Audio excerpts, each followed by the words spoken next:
and welcome back to part 2 of our podcast on the British Grand Prix and the Hungarian Grand Prix.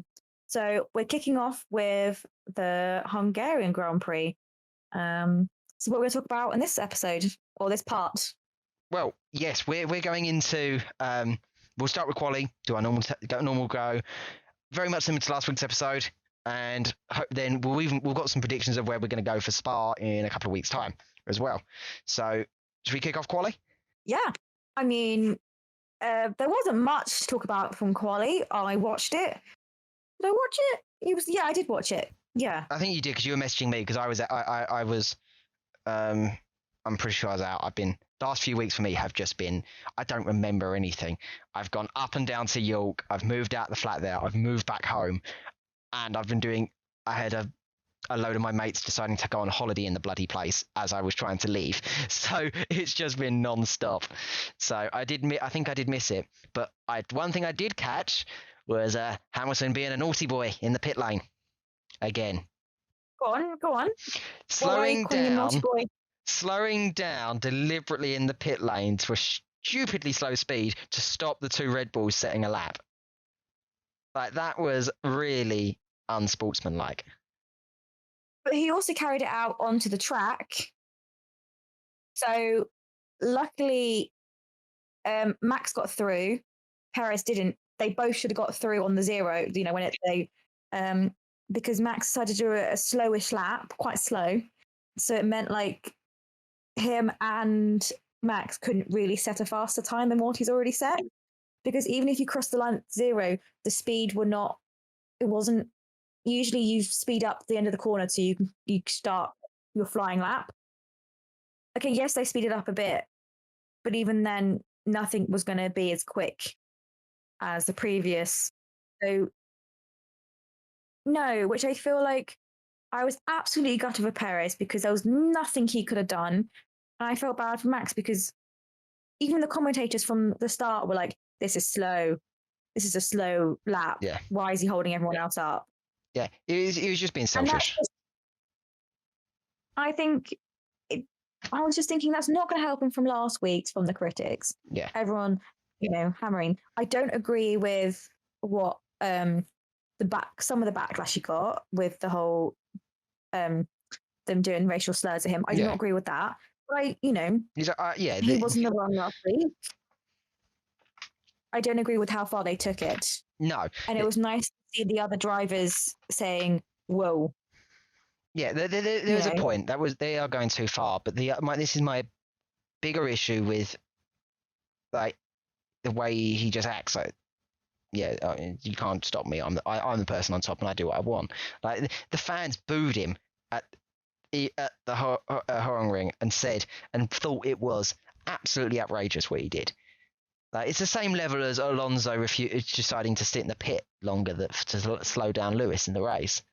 Like, it was that level of pettiness that Alonso's grown up and doesn't do that anymore. But Hamilton seemingly is more than happy to be that petty to try and get that advantage there. And I don't know.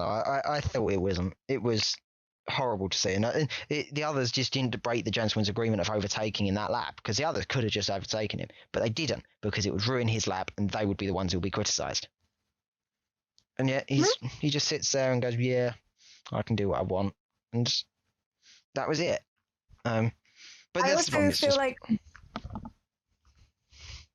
the statement that Red Bull made was, we're going to continue being decent drivers, decent thing. And I feel like it's just showing the flaws of Mercedes. Yeah, they're that desperate. As well. Yeah, they're that desperate. They'll go that low. That's not the type of racing Niki Lauda would have endorsed, is it? No. Right. But they would have got a massive bollocking from Niki Lauda. It's just pathetic desperation that they're realizing they may not be the top anymore. But I don't know. But the problem is, we're talking about this drama here. There's drama further down at the back of the pack, isn't there?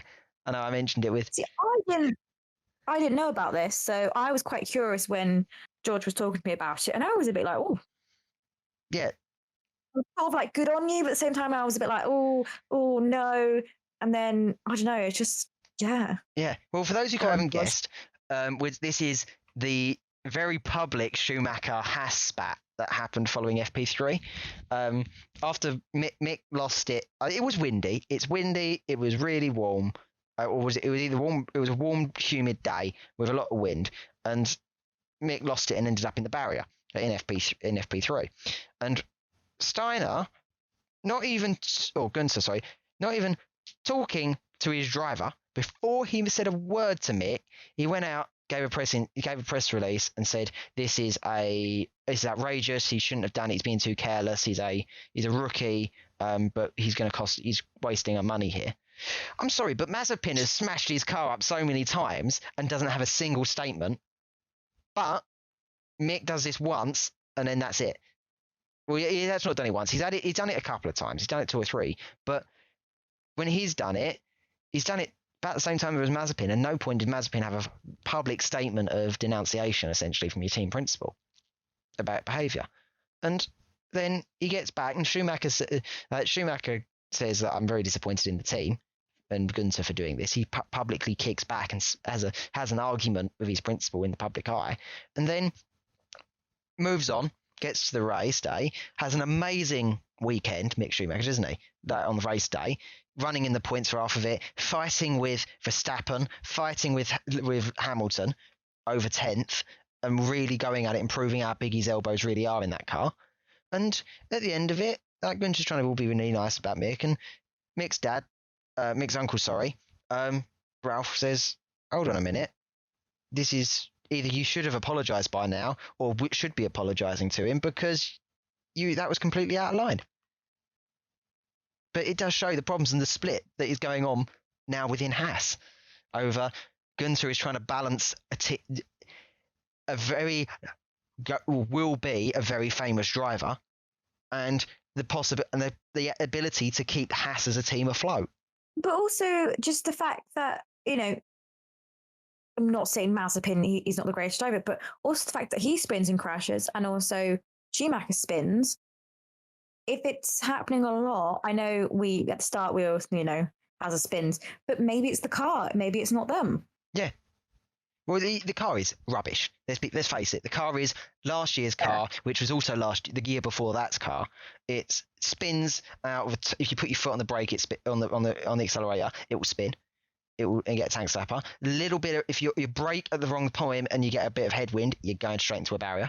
Like, it is an undrivable car. Why is he blaming Schumacher?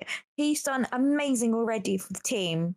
Yeah, having fights and trying to overtake and battle with Alfa Romeo or Williams. He's tried his absolute hardest. Yeah, he was really going for it. And again, keeping title rivalries behind you who have got quicker cars. Okay, yes, Max had a lot of damage, but still Mercedes couldn't overtake. Yeah.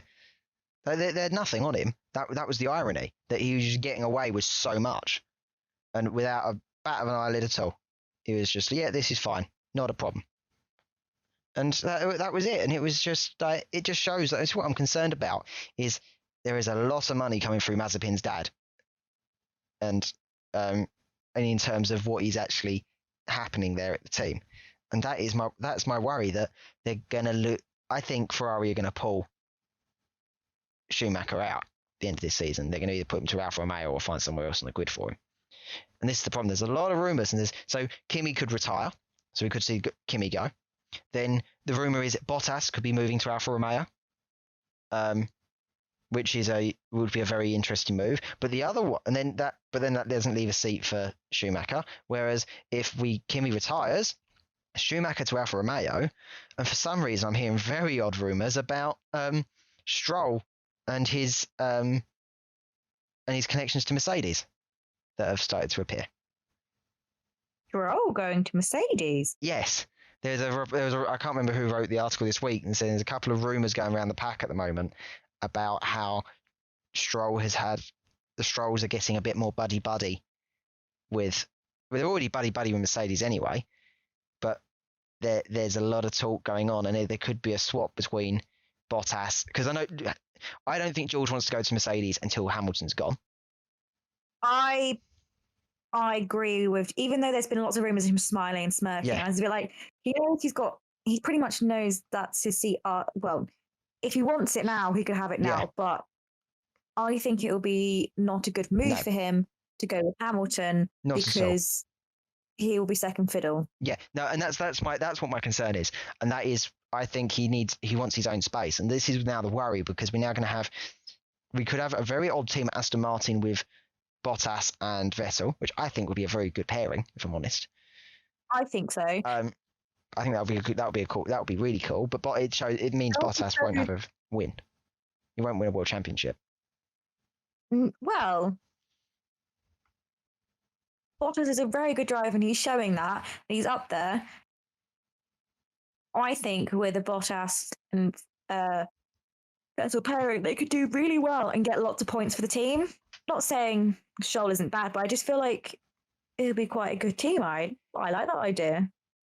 Yeah, like I still think there's a lot of possibility for a lot of weird moves going over because now we're in silly season. We should start to see a little bit of someone's going to pull the trigger soon on a move. Also, Ocon, Toto is his manager. Yeah. Well, I know Ocon. Yeah, but this is the problem. I was going to bring up Ocon. You brought a very interesting tool because Ocon is well and truly screwed by all of it. He's got a contract with Alpine until 2024, 2025. He's 24 already. See, I thought it was going to be Ocon and George at Mercedes once Hamilton and Bottas has left. That was my... Because they're the only two that are contracted technically with Mercedes. Yeah. And I think that would be a good pairing. Yeah, I think they'll put Bottas as a senior driver, George as a junior.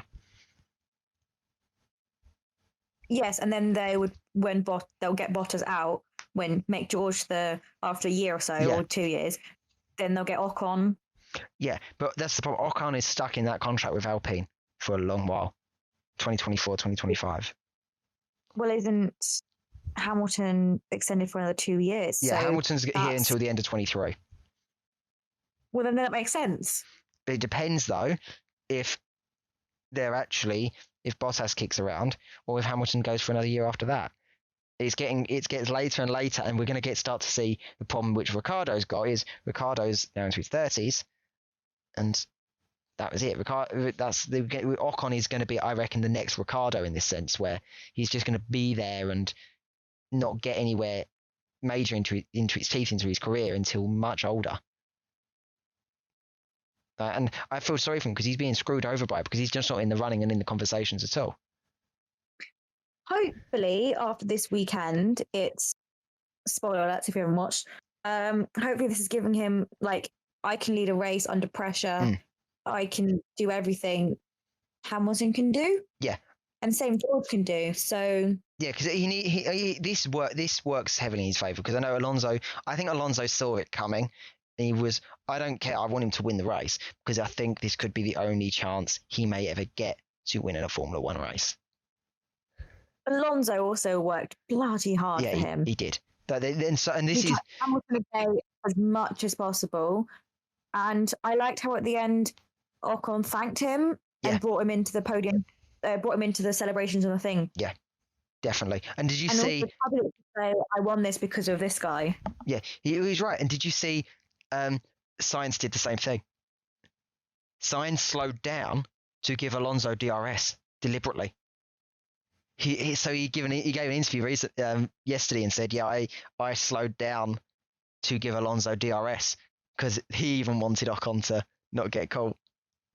I just thought the grid was just going for it and really doing it. Both of them, Alonso 10 laps of I'm the widest car on track, and then Sainz dropping a gear to give Alonso the DRS boost to keep it going. I thought it was masterclass. Really was. I know we've just launched ourselves slightly into the race, and I think that's probably the best transition for it because I was gushing at that the chance to see Alonso getting back into his prime. He's 40 and he's still going for it. But also, for Sainz to admit that publicly, Yeah. and for Alonso to work extra hard, even though it wasn't for a win, proves that maybe the grid is turning against Hamilton. I think it is. Like, I think they're not. I think the grid is getting a bit irritated with her. Like, I think he's served his time, and that's that. I can't see this going on for a long while like this. The grid are going to say so. For Vettel, also the public announced previously about stuff with Hamilton. I know he's technically was a Red Bull driver, but he's not anymore. But for him, he's also the character on the grid and one of the oldest on the grids and won titles. For him to say that as well. Yeah. They've just decided, the grid are just seeing and going like this weekend in the last few weeks. So I think this is probably a good point to start talking about that turn 1 incident slightly. Yeah. Yes. So, who would you blame, Bottas or Norris? Bottas. Yeah, well, that's what I would say. But the Michael Massey come out and said Norris is also at fault for braking too late. But I would. But he's got every right to brake late. Yeah, he's going into the corner first. Oh no, braking too early. Sorry. But don't matter. It's his corner. Also, it's wet. Yeah, I know. They were just taking. You're braking a lot later anyway. Yeah, they were taking the mick, is what they were doing. And this is, but nonetheless, Bottas. Honestly, the jokes of Toto giving team order for Operation Torpedo took 4 cars out in that because he weren't paying attention. And damaged more cars. Yeah. Maybe 6 cars. Let me look at it. Well, he caused. He went into Lando. He then went into Perez, who then went into Perez. Then took out hit Max. No, Bottas hit Max. Oh, Bottas hit Max. Max then hits Perez. And then Stroll, trying to avoid it, cut the corner, lost it, torpedoed into Leclerc. Leclerc hit Norris. Perez and Max. Max and Perez. Yeah, but Stroll cut across to avoid it, and Stroll lost it and couldn't brake, and he then went into Leclerc and Ricciardo. There's 2 separate accidents that took place, but caused by Bottas. And then the red flag, and then it wiped out. Norris retired because he couldn't continue. Stroll retired. He was retired straight away. And like that red flag was just killed. And I felt Max's floor damage was so bad that they couldn't finish it. They couldn't finish repairing it under the red flag. As much as they could. Yeah. Like them working so hard on the floor. Yeah, they tried so hard to get everything to go. And also, Perez's pep talk to Max, like, come on, you can get points in this, come on. Yeah. Like, Max tried so hard that race, and he was so desperate, wasn't he, to get that? I think that just proves how good of a racer he was. His car was basically a Williams or a Haas. Yeah. He was so close there. Like, just, I can't believe it. It was one of them where it just ruined. I have a feeling there was some other damage on some other cars. Yeah, everyone got hit. Yeah, everyone got hit badly, and that's what I just don't. They just didn't. It just didn't work out very well, did it? And that's my problem. Shall we move on to the race restart? Yes, well, the restart. That picture was great. It was quite funny. I can't believe that. So I think Russell sent on the radio saying everyone's gonna get ready, everyone's gonna come in. It's ready now because it was meant to rain during the race and then dry up. So obviously it's rained during the red flag. So everyone was like, it's dry now, let's go in. Hamilton obviously leading the race. He decided to stay on track while literally everyone else. Well, this was the problem because everyone else said before they take their formation lap that they were going to pit. So that Hamilton, because you're not allowed to use your radio when you're on the formation lap formation up his radio silence. So the drivers just come in because they knew it was coming. Hamilton just was like, yeah, no, I think it's fine, and stayed out. And then ends up at the back of the pack at the restart. Even though he's the only car on track, he then is actually 17th or whatever it was, 14th at the end.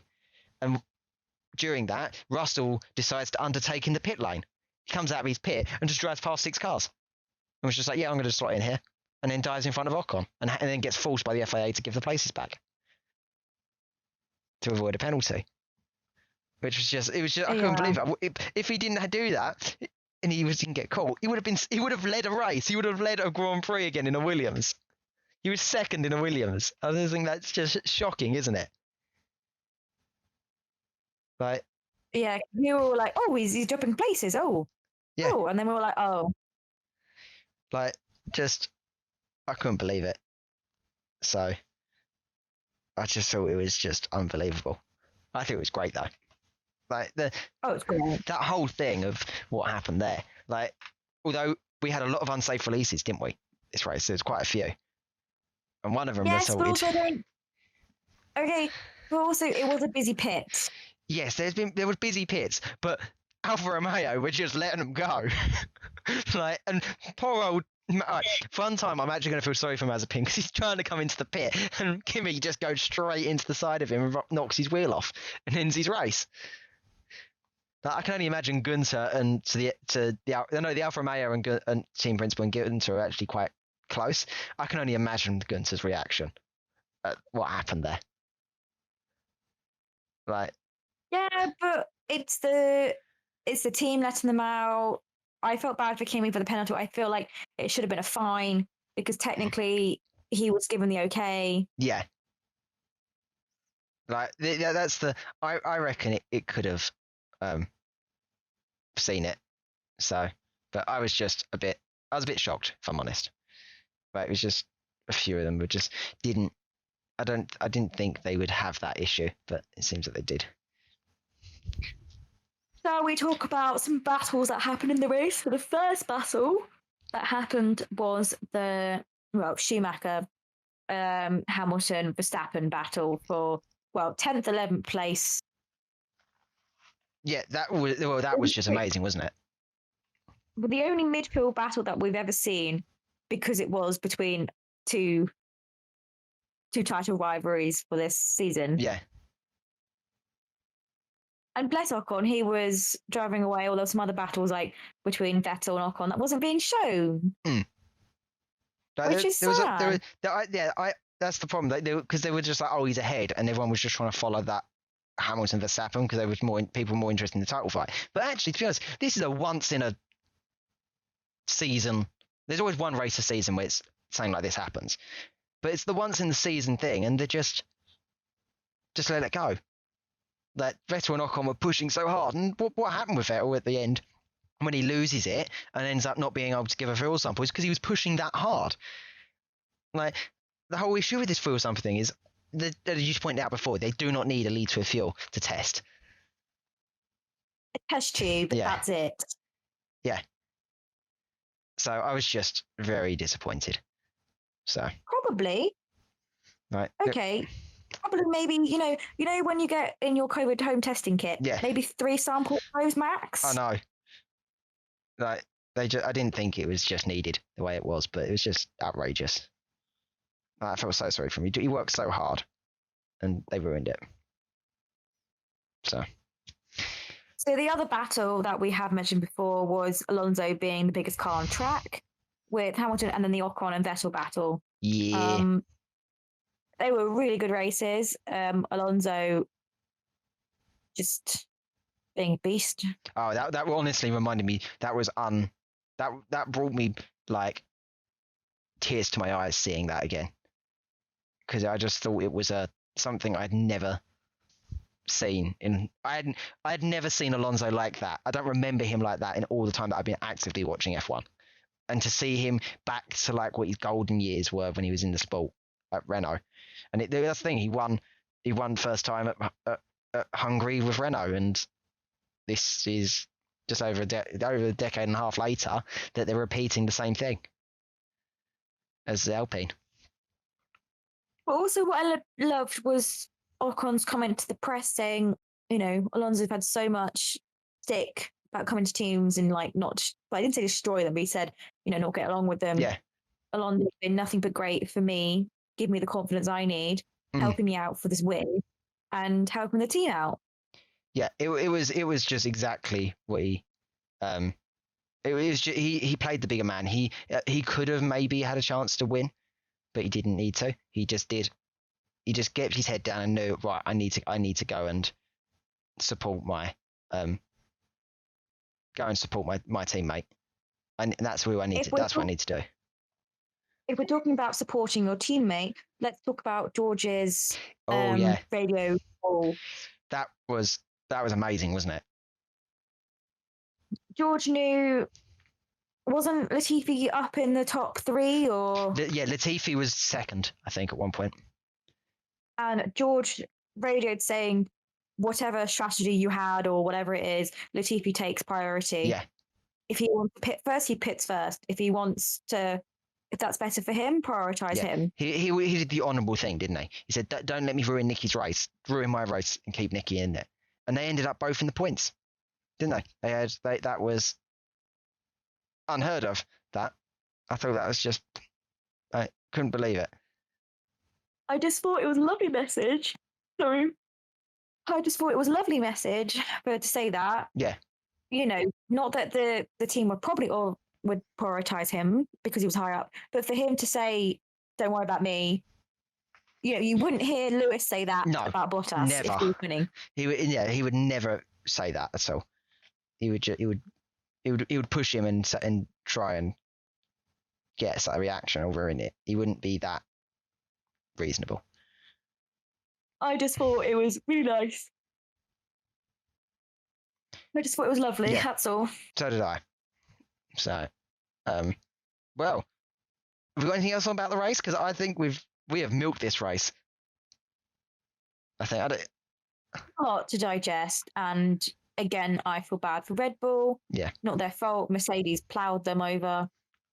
And what did Bottas get as a penalty? He got 3 grid places in the next race. No, 5. What was that? 5. Okay. He got 5. So did Stroll. If he qualifies second or third, he still starts in the top 10. Yeah. It's very disappointing, I think, slightly, with how that's gone.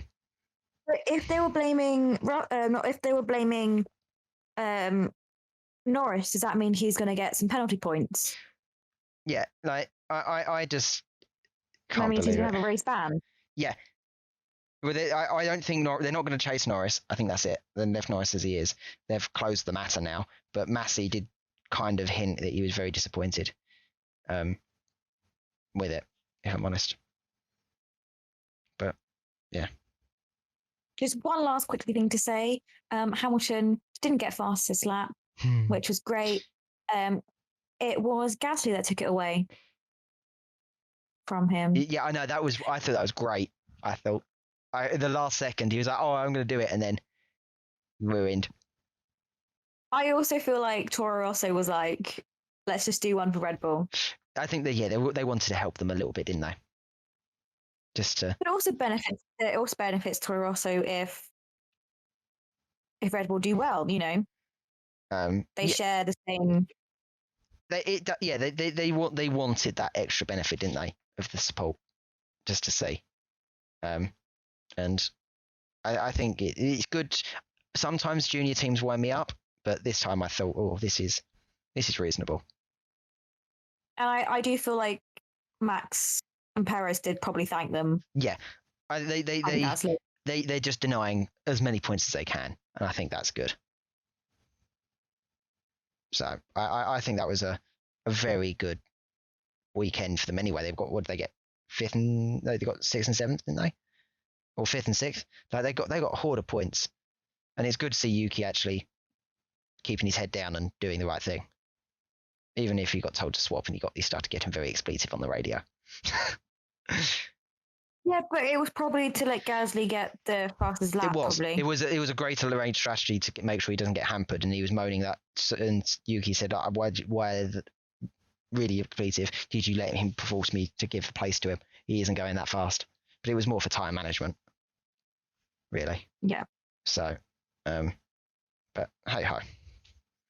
So, do you want to go into some of our predictions of what we got and how we lasted? Yes, I will. But first, I'll say we're also going to post our scores and what our ratings are online. That's my little bit. Yep. So, for the British Grand Prix, with our predictions, we both said Verstappen, pole.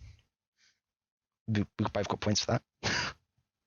No, I don't think we did because Hamilton got pole. Oh no, we didn't. No, we didn't get points. Oh, I had a really bad week. No. Sorry, I'm looking at the wrong.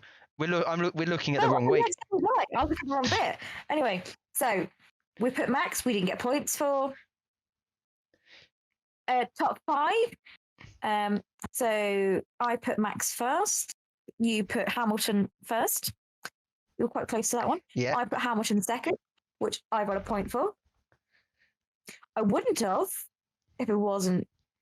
No, if Vettel didn't get disqualified, you would have got away with it. You wouldn't have got any points like me. No, I would have for Alonso. Oh, you would. You would have got a point anyway. Damn it. I went a bit rogue a little bit. Yeah, you did, but it worked out for you. It seems. Like yeah, it did. You somehow managed to. How do I say? Like amazing. You that rogue choices have just worked out for you. Yeah. So then you put Max second. I put Perez. You put Bottas. I put Norris as a rogue choice. I thought he could do really well. Usually he's a consistent there. Yeah. You put Perez. And you put Norris, and then I put Alonso because I thought Bottas had an awful week. I thought something was going to happen. And I also put Sainz, Ricciardo, Leclerc before, so I thought, why not give Alonso his birthday weekend? Yeah, well, it was great, wasn't it? I thought he was going to have a bit of a fight. Yeah. And I'm actually happy he actually got fourth in the end because it just proves he's still a good driver and still got it. Yeah, he proved that he may be faulty, but he still is a formidable force in Formula One, no matter what. So, with both weeks tallied up, adding to the things from last week's, I'm on 19 and George is on 23. I'm catching up. Oh, I know. I've lost my lead. I couldn't believe it. You had double my score at one point. I know. I've really got to hope my guesses for Spa are going to help me. So, for the Belgian Grand Prix, which is at Spa, I've put Verstappen on pole. You've put Hamilton. Yeah, I think we may. I'm hoping. I'm only hoping. You're hoping. I'm hoping. One time, because I think Mercedes may have a better car now with the recent technical directive changes. I just want some points. I just need points. I need to get my lead back. But would you rather Max though? I would rather Max, but I thought I got to change it out, and he's the only other person that I could have feasibly to get a pole position at Spa. Yeah, could have gone Bottas. I don't think. I bet you'll be Bottas or Perez after all this. It probably will be. But... Yeah. So I just want Max to. Well, he finished the race last week, but I want him to do well. So I put Max P1. I'm hoping he'll score some points. He needs it. Not gonna lie. Yeah. He's what is it? 8 points ahead now, isn't he? Hamilton. Yeah, but that's still how many points? That's 25 points when he wins. And what's second place? 20? Yeah, 18, I think it is. It's 18 points. Okay, so that's doable. Yeah. It is definitely doable. I think he's just, I think it's going to be close, to say the least. I think Spa was, I always like Spa. And I think Spa has always been good. Yeah, Spa's a good track. I like Spa. Yeah. It's one of, put Hamilton. Then I got Hamilton second, yeah. Well, you put Verstappen, yeah. Our top 3 are the same with Perez. Again, want him to finish a race. Yeah, I know. It'd be nice. He's had 2 was 2 weeks he hasn't finished a race. Yeah, he's had a bad end of the first half of the season. But again, I don't think either were his fault. No, none of them were. He's just been the unlucky person to, how do I say, be there. Sadly. Yeah. And that's the problem. It's a sad reality, isn't it? I always found it funny how Bottas took out both Red Bull drivers. I know. He's just like Operation Torpedo, massive success, isn't it? Like, yeah, both Red Bull drivers. Sorry, that's just. Yeah, like I just can't believe it. It was the worst outcome, and it's cost Red Bull millions, hasn't it? Like. Yep. Then I went with Norris. Then you went with Bottas. Yeah. I think Norris will be fifth. I've got to hope that Perez and that finish in the top four. Just hope. I'm debating Ocon. Or do I think Sainz? I originally went with Sainz. You got to take your pick. You got to guess. I'm going to go Sainz. My gut feeling was Sainz. I'm going to go Sainz. You're going to see what the Ferrari guy can do.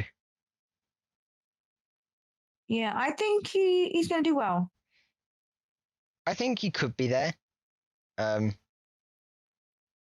Depends on Leclerc though, but yeah, well, I think Sainz has always been there.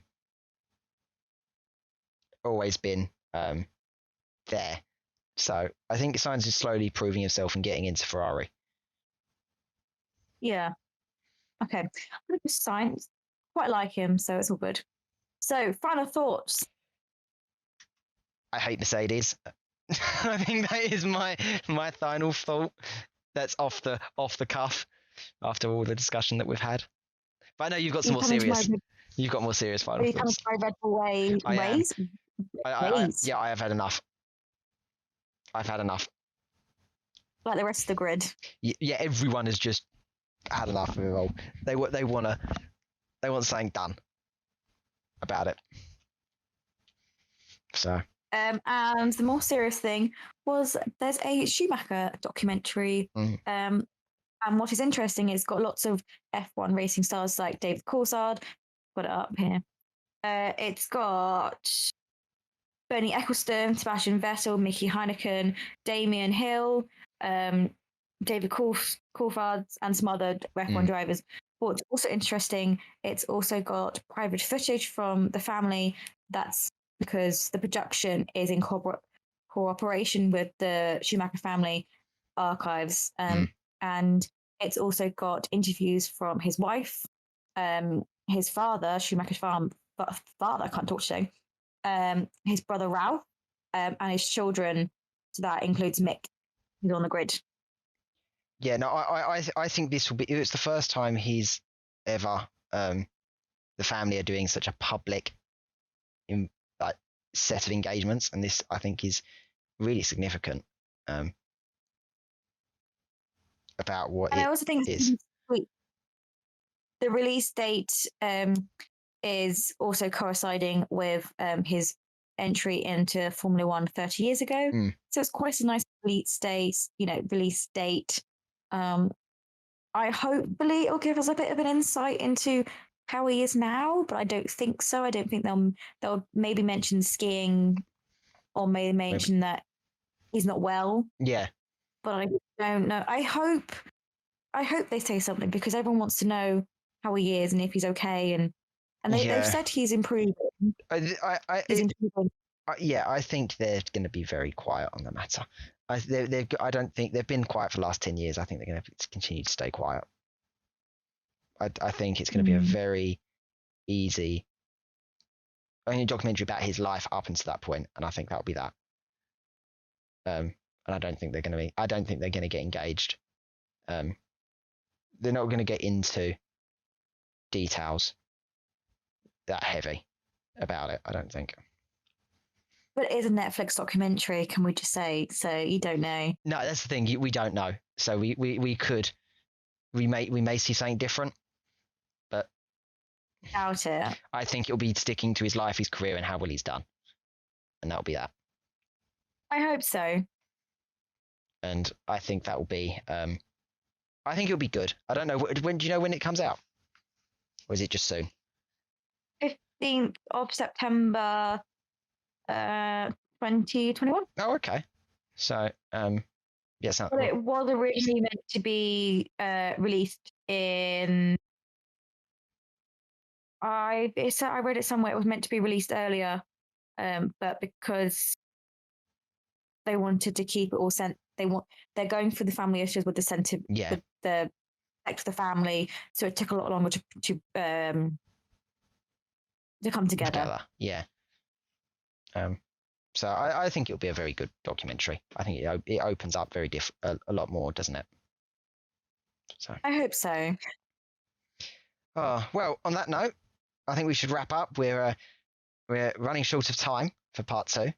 We've gone through quite a lot, and this is a very detailed breakdown of of the Hungarian Grand Prix. So unless you've got anything else to add, I think it's a good point to wrap up. No, just excited for Spa, one of George's favourite tracks. It might be the favourite. I can't remember. No, Baku is my favourite. Spa comes up close second. Baku, stars. Yeah. So, well, I hope you've enjoyed episode 10, part 2. And we will catch you all once we see what happens in Belgium. All right, see you then.